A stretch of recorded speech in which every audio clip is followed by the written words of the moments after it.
আলু, মূলা, সিম, পটল দিয়ে আজকে মাথা দিয়ে চচ্চড়ি করব। দেখেন পাশে। আসসালামু আলাইকুম আমার আদরের ভাই বোনেরা, পাশেই থাকেন। এই যে আমি পেঁয়াজ কাঁচামরিচ দিয়ে দিলাম,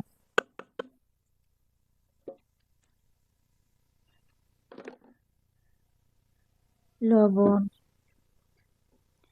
হলুদ, আদা রসুন জিরে পিষা, এই যে তেলও দিয়ে দিলাম, দিয়ে এখন ফাইন করে আমি মাখে নেব।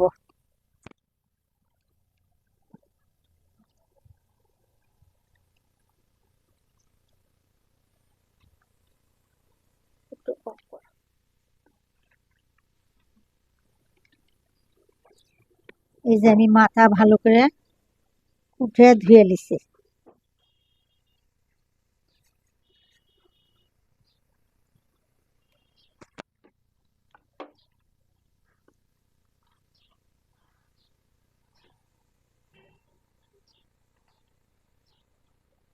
তরকারি সে আমার বড় মাথা, তো বড় মাছে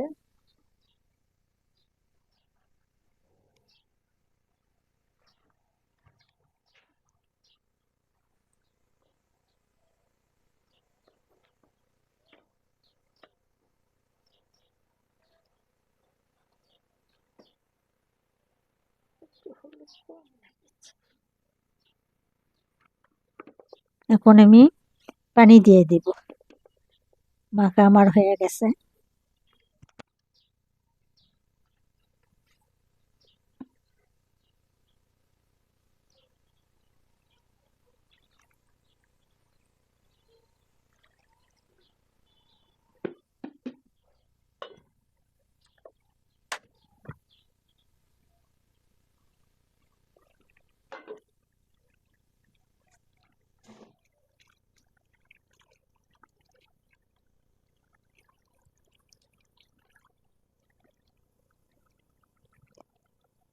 আমার চচ্চড়ি হওয়ার মধ্যেই এই যে আমি ধনের পাতা দিয়ে দিলাম, একটু পরে নামিয়ে নেব।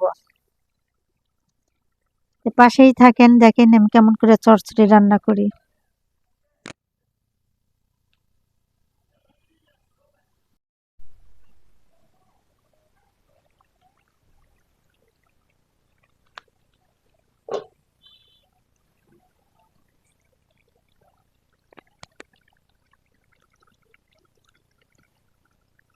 এই দেখেন আমার আলু দিয়ে, বেগুন দিয়ে, সিম দিয়ে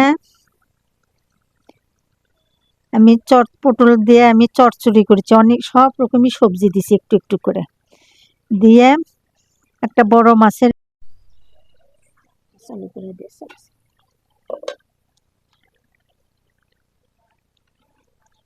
খালি ছিটে।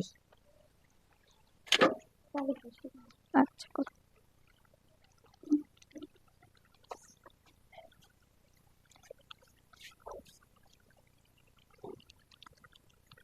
এই যে দেখেন আমার চচ্চড়ি হয়ে গেছে। আমি একটু পরে নামিয়ে নেব। ধনের পাতা দিলাম। ধনের পাতা না দিলে ভালো লাগে না, চচ্চড়ির স্বাদই থাকে না। এটা ধনের পাতার গন্ধ কত সুন্দর লাগে। দেখেন কি সুন্দর আমার চচ্চড়ি হয়ে গেছে। একটু পরে নামিয়ে নেব, পাশেই থাকেন।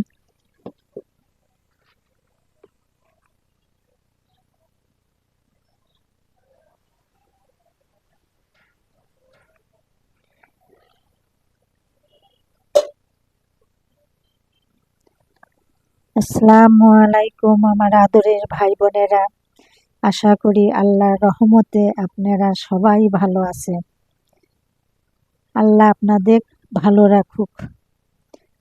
এই বোনটি দোয়া করে দিচ্ছে আপনারা ভালো থাকেন, সবারই পাশে থাকেন। আমরা নতুন, আমাকে সাপোর্ট করেন। আপুরা ভাইয়েরা, এই যে আমার চচ্চড়ি হয়ে গেছে। ভালো লাগলে লাইক কমেন্ট করবেন। আশা করি আর কথা বলবো না, পাশে আছেন, এই বোনের পাশে থাকেন। আসসালামু আলাইকুম আমার আদরের ভাই বোনেরা, ভালো থাকবেন।